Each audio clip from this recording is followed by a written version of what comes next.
Warriors v. the Dolphins. I'm trying so hard not to get ahead of myself with the Warriors, but they looked absolutely outstanding.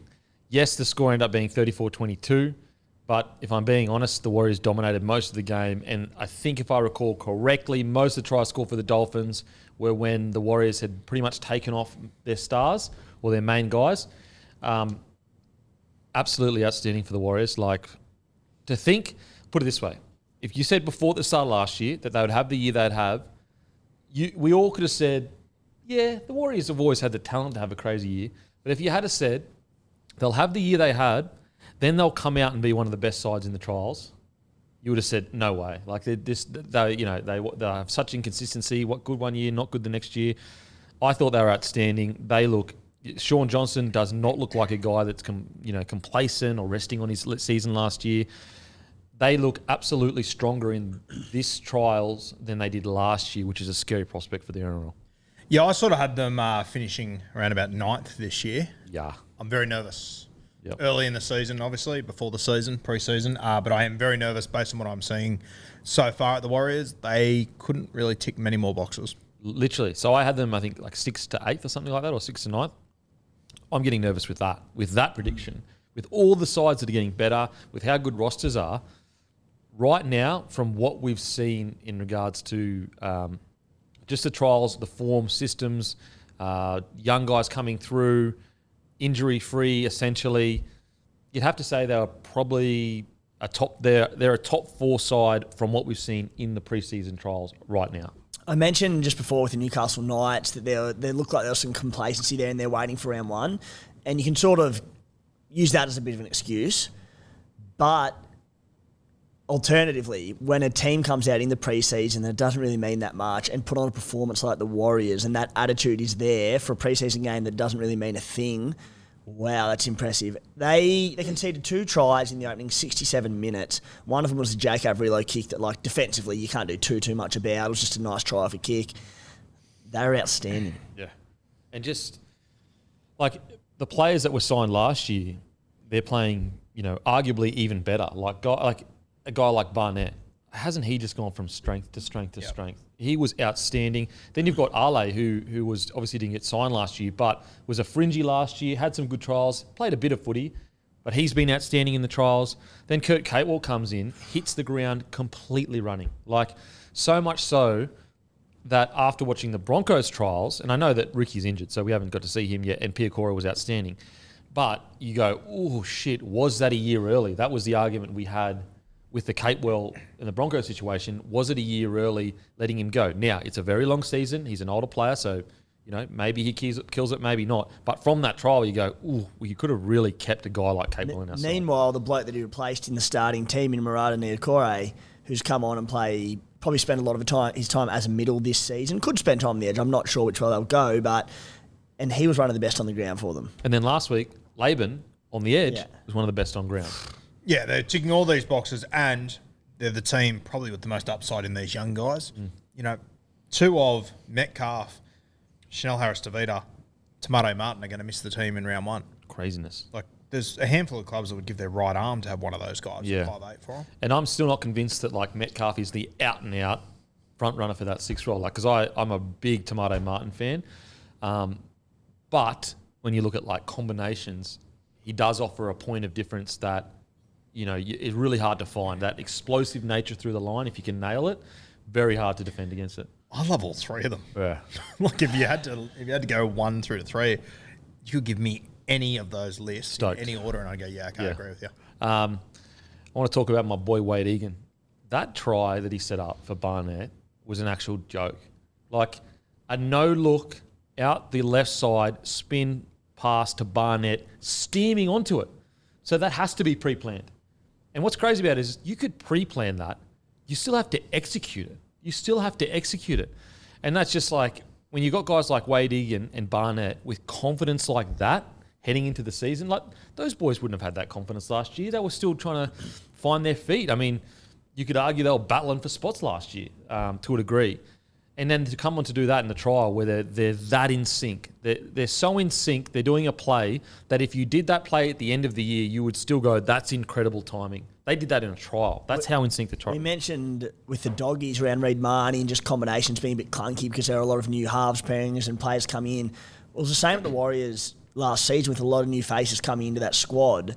So 12 months further on, they should only be better. And how cohesive did they look? Like everyone was on the exact same page for a trial game. That rarely happens. Yeah, it was. Like, do we think the Warriors had the best looking attack in the preseason, or at least in that on the weekend? Right up there.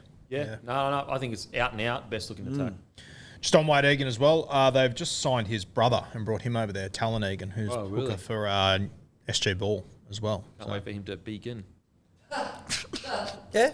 Yeah, not bad. I'll take it. You take it? Yeah, that's good. It's all right. Not bad. Yeah. You could use another cup of tea, though. What do you reckon, Hammy? Good game. We haven't even spoken about Roger yet. I thought I'd leave that. You're going to leave that for me? Thank you. Well, how about some of these numbers? 17 runs, 196 run metres, 106 post-contact metres. Bit of centre, bit of fullback. We were talking about arousal levels earlier on the show. How are the Supercoach guys feeling over there with Roger? Shit canned him a month ago, and now I'm all over him. Yep. I also was not interested in him Supercoach-wise at centre, and then after those two trials, I'm getting very nervous. I told you, boys, day dot, I said you should get him in Supercoach, and you didn't want to listen, and now you got egg on your face. Now you got egg on your face. But it's all right. You don't have to listen to me. I'm no stranger to having an egg on my face. How seamless is his transition back in being, though? Man, I will say, I do believe his rugby union stint has helped his defence a lot. Like, he's already a really good defender, but his timing as a centre in defence, he's outstanding off the bat. Outstanding off the bat. Look at the timing of that. Have a look at him. There he is on the TV screen behind us. If you're watching on YouTube, looking as schnacky as ever. I don't think any of them can see it. Oh, they can't see it. Oh, yeah, we don't have a wide angle anymore.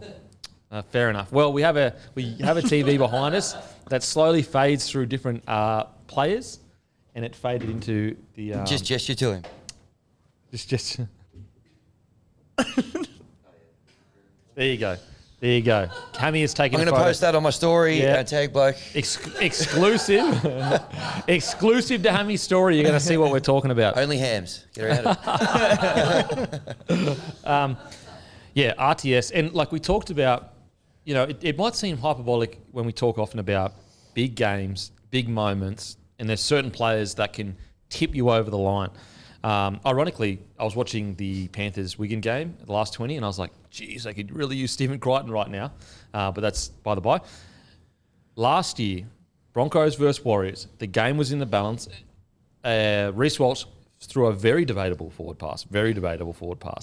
But in games like that, when you need a superstar to wrangle back momentum and do something special, RTS can be the difference. Yeah. He is that guy. And so if they keep trending this way and they get back in that situation against a top-tier side, he might just be that last piece of the puzzle to have the big moment to get him into a grand final.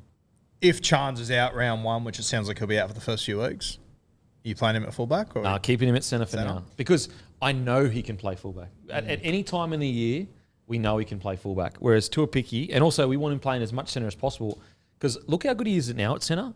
Imagine 10 rounds in when he's getting his timing right off SJ and his timing right off, whereas Metcalf, Tomato Martin, or Harris Tavita. As you said, unless they want him to be the backup to Chance, which it doesn't sound like they will, it'll be Tuivasa, you have to pick him at centre. I think so. And also, Tuivasa, he's young, he's developing. So let's say he comes out and explodes the way we think he can, because he's been pretty good in both trials and also his debut. So if you don't have him in the side, then you're missing potentially an opportunity to develop one of your young fullback that in 3 or 4 years is hopefully going to be your long-term fullback. All right, here's another one though. I think it's fair to say the Warriors are in a premiership window on what we've seen, how good they were last year. Before the start of this year, I would have said probably not, just because I was worried that was a flash in the pan. After watching the trials, I think that they might be in a premiership window. Yeah. So if they're in a premiership window, if anything happens to Chance, and Chance has missed a lot of games over the year with soft tissue injuries, a lot of hammy niggles, that sort of thing, surely RTS is the fullback you want to take you to a potential premiership. I think you've made very valid points, but I'm playing him at fullback. You're playing at fullback? I would give Ali Leotau, I believe it is. I'd play him at left centre. See, I think that I think that with RTS, at any point in the season, you can put him back there and you know he's going to be one of the best fullbacks in the competition. But what if he is one of the best centres in the competition, plus Tuivasa-Sheck explodes, you know? That's the argument I'd have with it. See how Tuivasa-Sheck goes, if obviously Chance isn't sweet. I think you're going to get more out of Roger at fullback. And mate, this Leotau, he looks He's a like a beast. star. I tell you what, Roo, if RTS does get named fullback round 1, boom, in Supercoach. I will bend over in a heartbeat. Yeah. Jeez Louise. Roosters. Anything for a buck.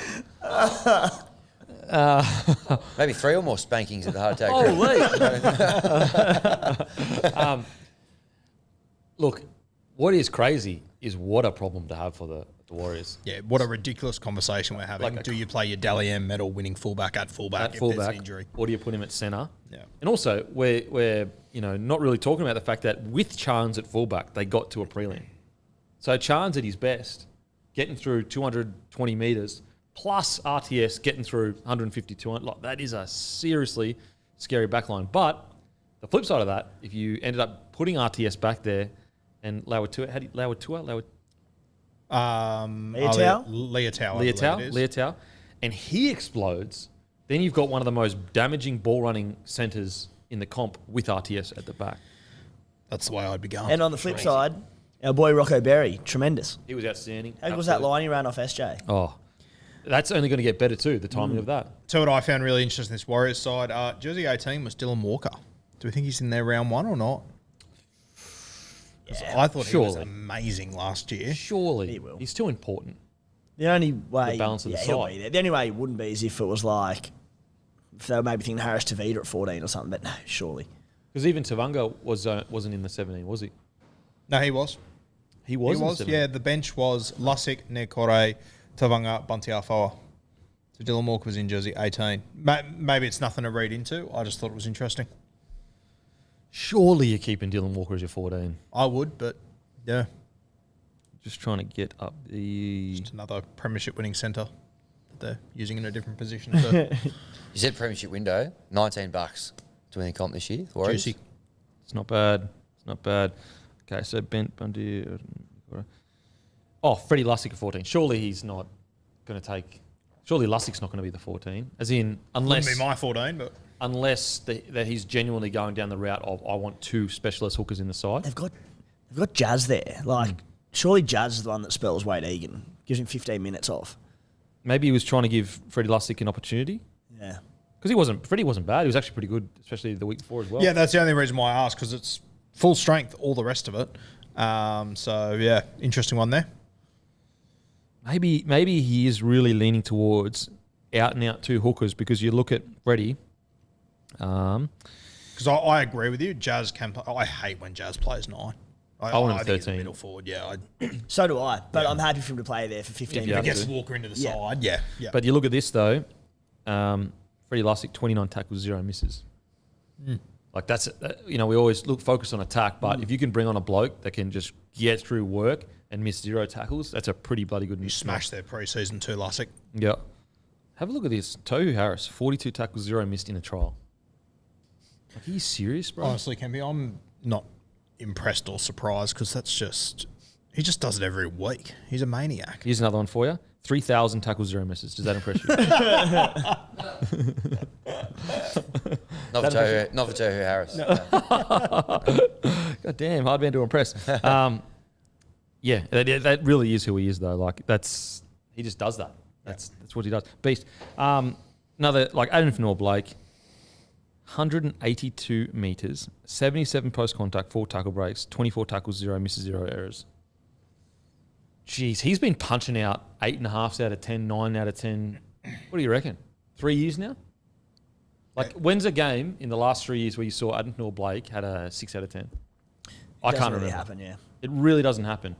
For a guy, when he came through, could be a little bit inconsistent. It is pretty incredible how much he's grown as a footy player, where he can just deliver. Guru doesn't rate him, but that's another story, isn't it? Not a fan, eh? Finn Williams, he's back in the seat. I was waiting for it. But yeah, Mitch Barnett, outstanding. Jackson Ford was decent. got through a bunch of work. I think didn't he drop a couple of balls though? Yeah, I think he dropped his first carry that he had. He has got errors in him, Jackson Ford, but my God, he runs a mean line. Just the thing is with Jackson Ford, and he would be my starting 11, but with this much pressure for that edge back row spot, you've got to clean that out of your game. Now, obviously, it can happen every now and then. Errors happen in rugby league, but you just got to make sure that's not a constant thing. Yeah, yeah. Curtis Catewell, I was genuinely surprised at how quickly he just went boom. Yeah. Just seamless. seamlessly impacted the game. Did exactly what he did at the Broncos. Yeah, you look at his stats and you might go, oh, statistically, not that crazy. But when you actually watch what he does, it's actually The Broncos may have hindered him. He looked great for the Warriors. Kurt Cable's never been a stats guy, though. Yeah. It never tells a story with Cable. Yeah, no, usually his stuff is all intangible. Like basically, you have to watch it to see what he does. You can't measure all the things that he does. Because ironically, he's in our team of the week, but you compare his stats to Jackson Ford's. Jackson Ford's is substantially better, 129 metres compared to 49 for Catewell. 28 tackles, only 1 miss for Ford, 35 tackles, only 2 miss for Catewell. But Catewell's impact, just big impact. Look, from the information we have with this squad, they're a red hot chance this year. A red hot chance. If I was to redo our predictions after these trials, I probably would change my prediction, but we can't do that. And what would you change? Put them in top 4. I would, at the very least, they would definitely be in my top 8 if after these trials. Yeah, I agree. Yep. Because you look at that, their attack, their defence compared to some of these other sides over the trials, night and day, night and day. And, you could give that mob 3 injuries. And the guys in the extended squad are unreal. Bring in. Marata Niokore can cover half your spots in your squad, as can Dylan Walker. They're in a very good spot. Yeah. And also probably best young forwards and centre in the comp right now.